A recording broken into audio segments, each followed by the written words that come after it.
test is in 4-part, Part 1, Part 2, Part 3, and Part 4. Now look at Part 1. Part 1. You will hear a conversation between Annetta and Charlotte, first-year university students, and Bill, who works for the Student Union Employment Service. First, you have some time to look at questions 1 to 5.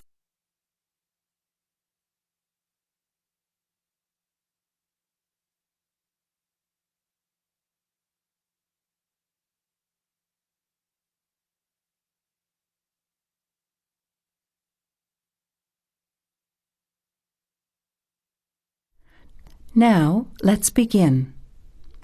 Answer the questions as you listen. You will not hear the recording a second time. Listen carefully to the conversation and answer questions 1 to 5. Hi, Bill. This is my friend Charlotte. She's doing first-year science too.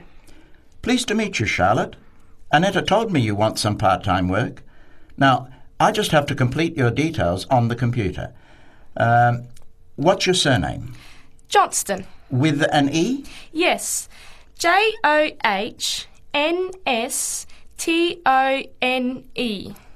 I know that you live in the Heathfield Street student residence, but I can't remember the street number there. It's 126. 126. Good. And the phone number?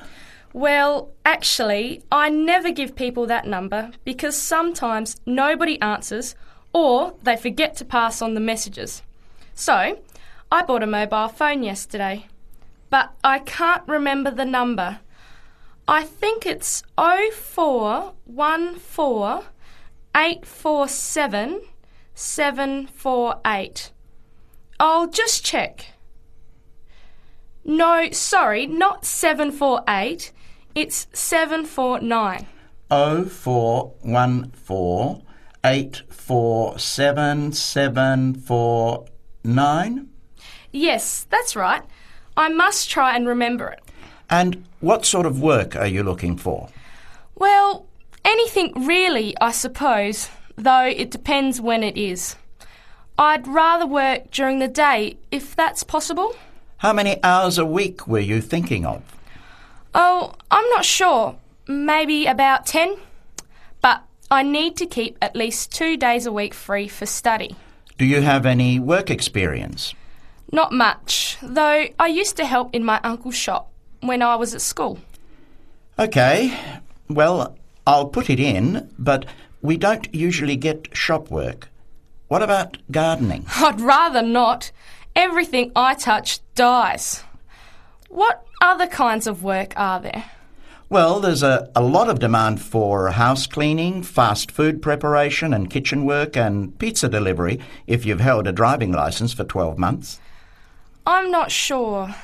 Can I have a look at the vacancies while you talk to Annetta? Before you hear the rest of the conversation, you have some time to look at questions 6 to 10.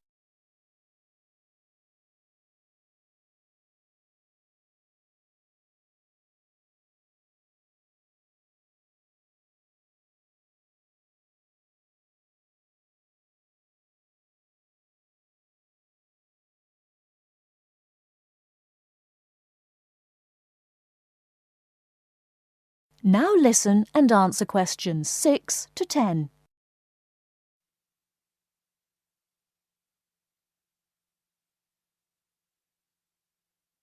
Bill, I'd like to change my job. You're at the Hamburger Express on the High Street, aren't you? What's the problem? Well, I never know what hours I'm going to work. I start at 7 p.m. and I'm supposed to finish at 11 p.m, but sometimes they keep me until 2 or 3 a.m. Yes, that is a bit late if you have to make a 9 a.m. lecture the next day. And the other thing is the pay.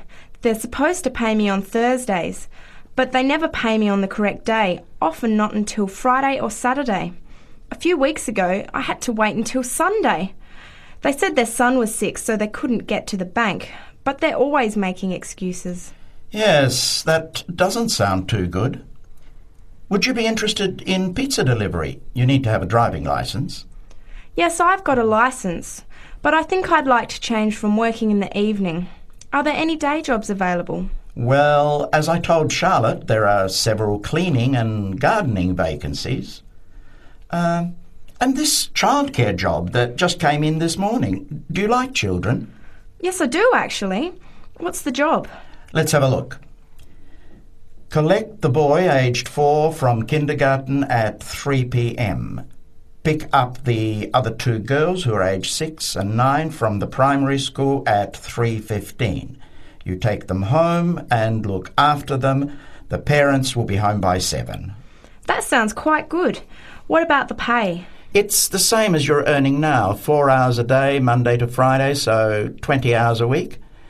You need to contact Mrs. Alicia Thompson.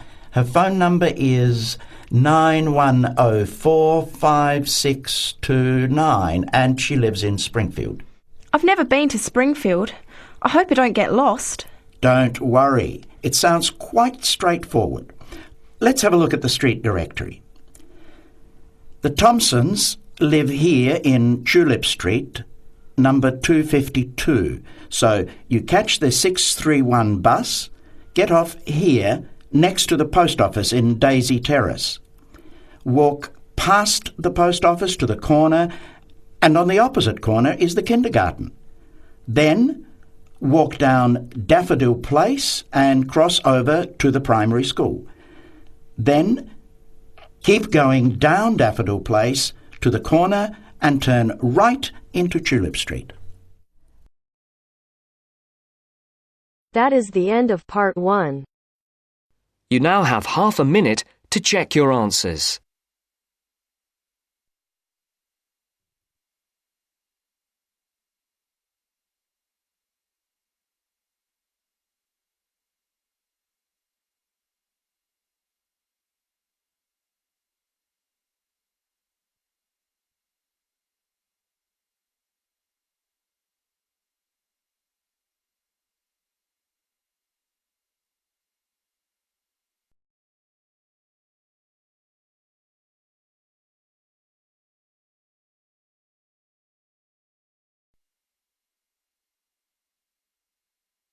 Now turns to part 2. Part 2. Government's waste strategy. First, look at questions 11 to 14.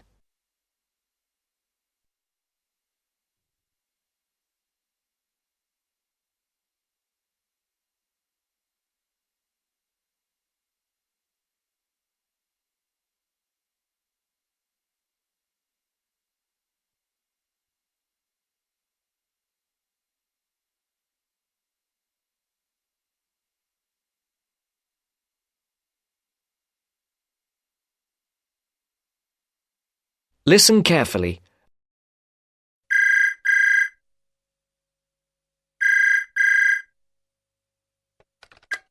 Good afternoon, Dr. Dartford speaking. Good afternoon, Dr. Dartford. It's Miranda Smith here. Oh, hello, Miranda. How can I help you? I'm really sorry, but I couldn't come to your lecture on the government's waste strategy yesterday because I was feeling ill. My essay has to be handed in 2 weeks' time, and I'm worried I might have missed something important.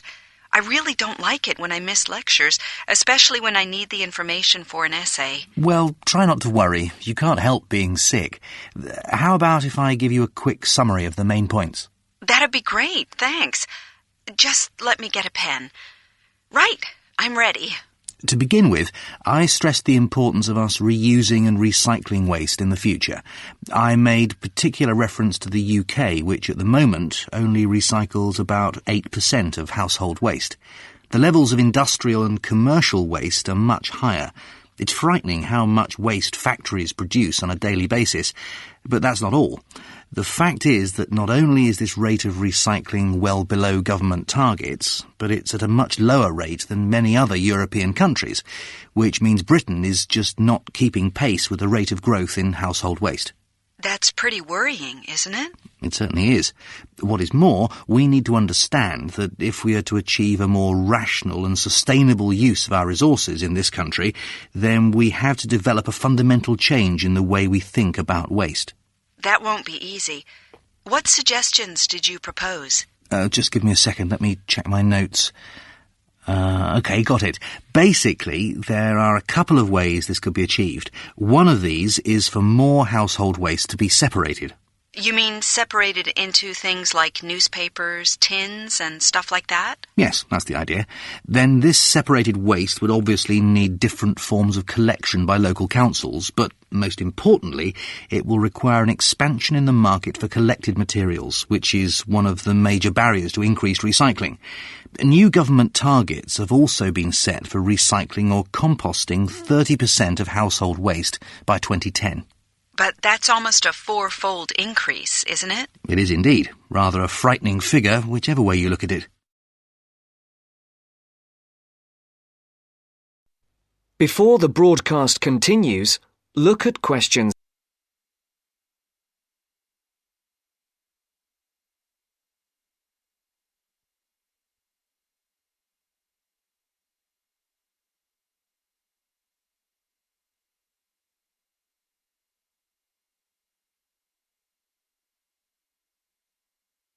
You will now listen to the second part of the talk. As you say, it's a four-fold increase, but my guess is it won't stop there. You must remember the previous government found that setting targets is one thing, but if the practical policies are not in place, nothing will happen. So what is the government planning to do about all this waste? Well, apparently they're going to publish a final strategy setting out a range of policies to start and sustain the necessary changes. But the interesting part for me was that it's not only up to the government. To say we need more recycling is a simple message, but, and here is the crux of the matter, there's another one that isn't getting enough attention. Really? What's that? It's quite obvious, really. It's us, the general public. We have to reduce the amount of waste we make. It's our responsibility. Did you know that every hour enough waste is produced to fill the Sydney Opera House, and the rate is increasing? Actually, now you mention it, I remember reading somewhere that the reason for all this waste is our increasing wealth and the changes to our lifestyles. I guess it's quite obvious when you really think about it. I mean, it's things like shops and supermarkets selling more pre-packaged foods and ready-made meals. Convenience is the key. People simply want their lives to be more convenient. And there's also technological change that brings pressure to make people change their domestic appliances for newer models. I never thought about that, but you're right. And I'm just as guilty. I threw out my old stereo so I could have a better model, even though there wasn't really anything wrong with the old one. You see, you're a classic example that changing our present throwaway culture is going to be an enormous challenge. At the end of the day, consumers will have an important role to play. It could all boil down to their choices and their willingness to support recycling by sorting their waste and accepting more recycled products. That is the end of part 2. You now have half a minute to check your answers.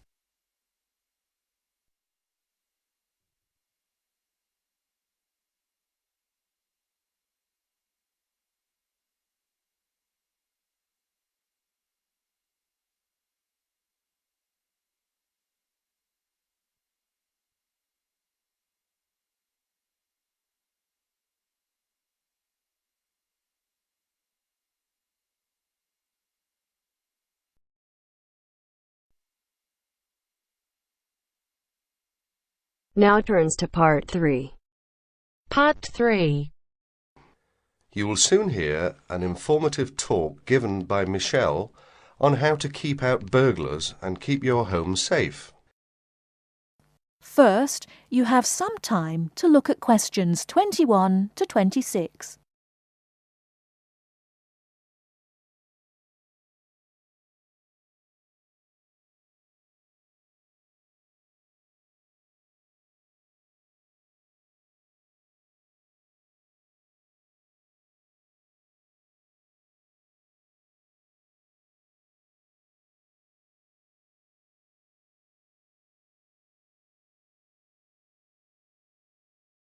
Now listen carefully and answer questions 21 to 26.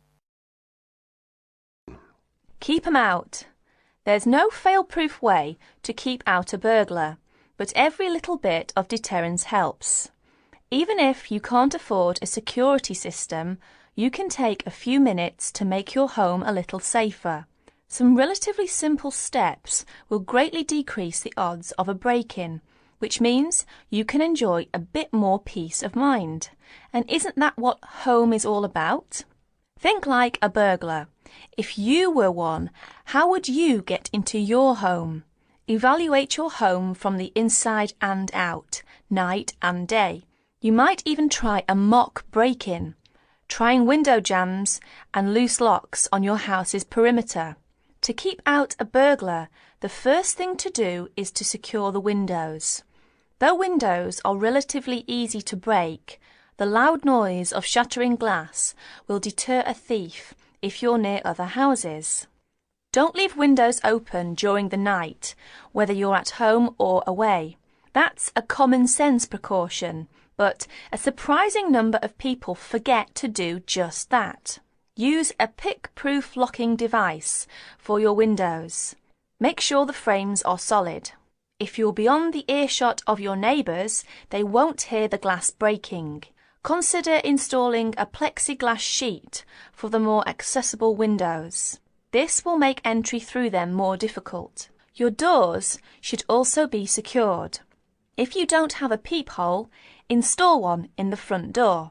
If you have one, make sure that you and your family are in the habit of using it. Don't open the door to anyone you don't know, especially at night.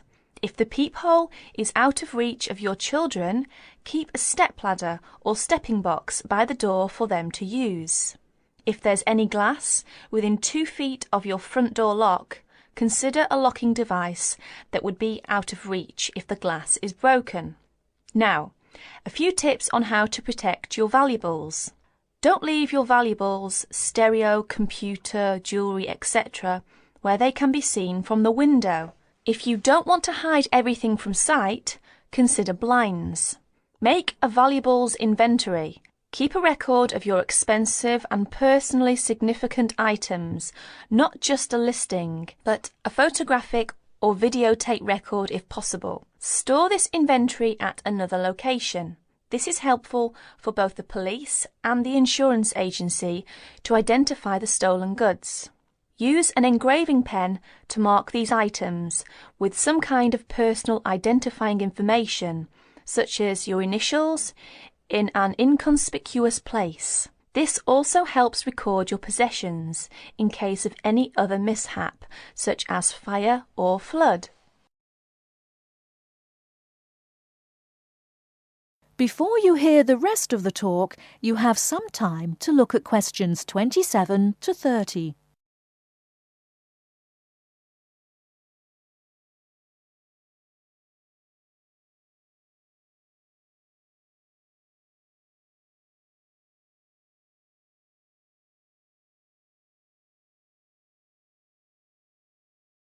Now listen and answer questions 27 to 30.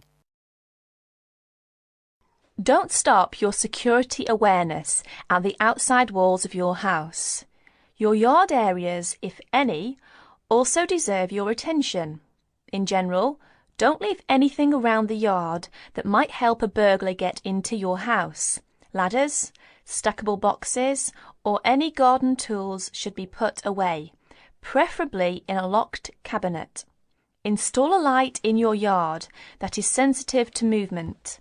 Place it high and out of reach. Trim hedges or bushes that are near doors or windows. These can be good hiding places. Don't place outdoor furniture tables nearby the house. These could become an easy stepladder to the roof. When you are on vacation, create the occupancy illusion. Maybe you laughed at your mother for leaving the lights on and the radio playing while she left for vacation, but she had the right idea. Those steps aren't quite enough, so try these strategies. Buy electronic timers that turn lights on and off at different times. Hook up a timer to your TV for a few hours each evening. Turn up the volume too. Not enough to annoy the neighbours, just enough that a lurker at the windowsill couldn't miss hearing it. Have your newspaper and mail delivery suspended. If you don't have time to do this, ask a neighbour to pick them up for you. Ask a neighbour to park in your driveway or parking place. Think about having someone house sit your home. If it's a relative or friend, it may cost you no more than the contents of your refrigerator. You can also find professional house sitters or house sitting services that find someone to stay while you're away. Leave your shades as they are normally, or at least don't close up every one. One sign of a vacant house is closed shades during the day. Lock your garage door with a padlock.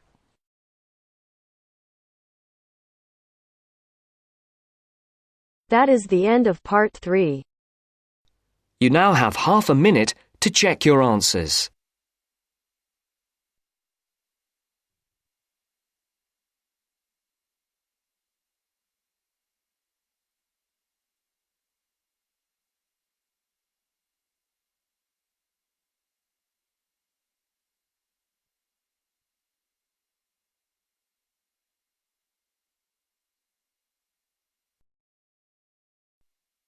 Now turns to part 4. Part 4. Now listen to the second part of the lecture.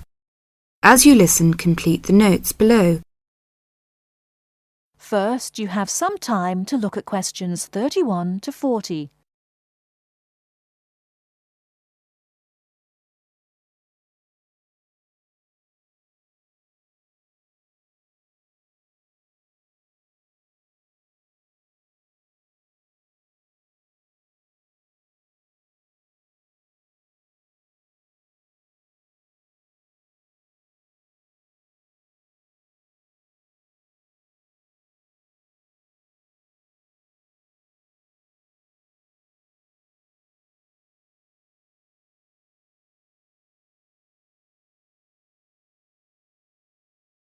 Now listen carefully and answer questions 31 to 40. Many typically American characteristics, individualism, self-reliance, informality, punctuality, and directness, are a result of those values mentioned earlier. Other national traits could also be identified, however. 1. Americans cooperate. Although often competitive, Americans also have a good sense of teamwork and cooperate with others to achieve a goal. 2. Americans are friendly, but in their own way. In general, friendships among Americans tend to be shorter and more casual than friendships among people from other cultures. This has something to do with American mobility and the fact that Americans do not like to be dependent on other people. Americans also tend to compartmentalize friendships, having friends at work, family friends, friends on the softball team, etc. 3. Americans ask a lot of questions, some of which may to you seem pointless, uninformed, or elementary. Someone you have just met may ask you very personal questions. No impertinence is intended. The questions usually grow out of a genuine interest. 4. Americans tend to be internationally naive. Many Americans are not very knowledgeable about international geography or world affairs. They may ask uninformed questions about current events and may display ignorance of world geography. Because the US is not surrounded by many other nations, some Americans tend to ignore the world. 5. Silence makes Americans nervous. Americans are not comfortable with silence. They would rather talk about the weather than deal with silence in a conversation. 6. Americans are open and usually eager to explain. If you do not understand certain behavior or want to know what makes Americans tick, do not hesitate to ask questions. Just as values and traits differ somewhat from one culture to another, so do the personal habits associated with good manners and courtesy. While very often there does not seem to be any particular reason why a particular way of doing something is considered good manners, Observing these cultural rules will make Americans more comfortable with you, and therefore you with them. It is, of course, impossible to cover all the possibilities here. If you are unsure in a situation, just ask. Americans like to be helpful. 1. Queuing up or lining up is essential. Courtesy requires that you do not push from behind, stand next to the person being helped, or cut into a line. If you should accidentally bump someone, you should say, "Excuse me." 2. Americans blow their noses into a tissue. Spitting, clearing phlegm, or sniffing as from a cold are considered rude. 3. It is considered poor manners to slurp, chew noisily, or open your mouth while chewing. 4. Questions are seen as a good way of getting acquainted, but questions about a person's age, financial affairs, cost of clothing or personal belongings, religious affiliations and sex life are considered too personal for questioning, except between very close friends. 5. Men generally do not hold hands or link arms in public with other men. This is somewhat more acceptable between women and quite common between men and women. Now, a few words about personal safety. Unfortunately, in the US one must be aware of crimes. It is wise to be especially careful until you are familiar with the community in which you live. Remember that good judgment and common sense can significantly reduce chances of having an unpleasant and perhaps harmful experience. Basic safety rules include the following. 1. Do not walk alone at night. 2. When you leave your room, apartment, or automobile, make sure that all doors are locked and all windows are secured. 3. Do not carry too much cash or wear jewellery of great value. 4. Never accept a ride from a stranger. Do not hitchhike and do not pick up hitchhikers. 5. Be careful of purses and wallets, especially in crowded metropolitan areas where there may be purse snatchers and pickpockets. 6. If a robber threatens you, at home or on the street, try not to resist unless you feel that your life is in danger and you must fight or run away. Give up your valuables as calmly as you can and observe as much as possible about the robber to tell the police when you report the crime. A final note. Keep an open mind. Don't judge what you see as right or wrong, but make it a challenge to try to understand the variety of American behaviours which you may observe. You certainly do not have to participate in something you disagree with, but you can try to understand it. This will help you build an attitude of intelligent and liberated respect for cultures, both your own and others. That is the end of part 4. You now have half a minute to check your answers.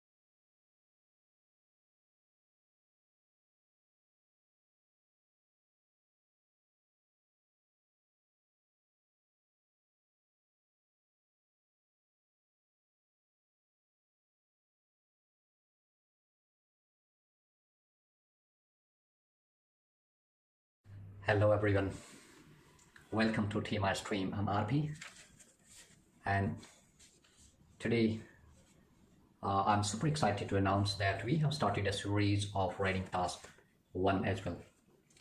So if you are looking for a video which can help you to improve your score in writing task 1, this video is for you.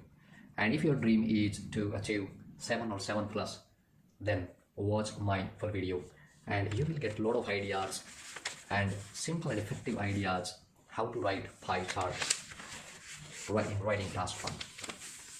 So are you ready? Here we go. Here you can see the charts below show agricultural production in 2 different regions of the country. Summarize the information by selecting and reporting the main features and make comparison where relevant. So here you read it carefully, please. I always advise my student to understand your data, simplify your data before you start writing. Because most of the students get stuck and they don't know how to start writing. So you can start your introduction with just by paraphrasing your statement. The chart below show agriculture production in 2 different regions of the country. Here you can see Eastern region and Western region. And here you can see 4 products: dairy, meat, grain and vegetable. So dairy, meat, grain and vegetable. So I spent some time to understand the data, to simplify the data, and then I start writing. So here you can see, this is my introduction over here. The rendered pie chart compare the production of different agriculture products in 2 areas of the country. Here is in 2 different regions of the country and show agriculture production. So I have changed it a bit. Compare the production of different agriculture products in 2 areas of the country. So that's how you can write simple and effective introduction by paraphrasing, using some different word, but meaning must be the same. Okay, and then I always advise my students to write your overview. So this is nice way, one of the nicest way to write overview. Start with overall. The highest production of grain can be seen in Western region, followed by meat. You can see over here in Western region, this Western region, and grain you can see 45%. So overview means write two most significant changes in your overview, so that it can be easy for you and your examiner to understand what are you going to write in main body paragraph 1 and main body paragraph 2. So here you can see the highest production of grain can be seen in West region, followed by meat. Here 45% and 35%. But I haven't included data 45%, 35%, because we don't include data in overview. So the highest production of grain can be seen in West region, followed by meat, whereas grain is least produced, followed by vegetable in Eastern area. You can see over here grain just 55%. So least produced, followed by vegetable is just 20% in Eastern area.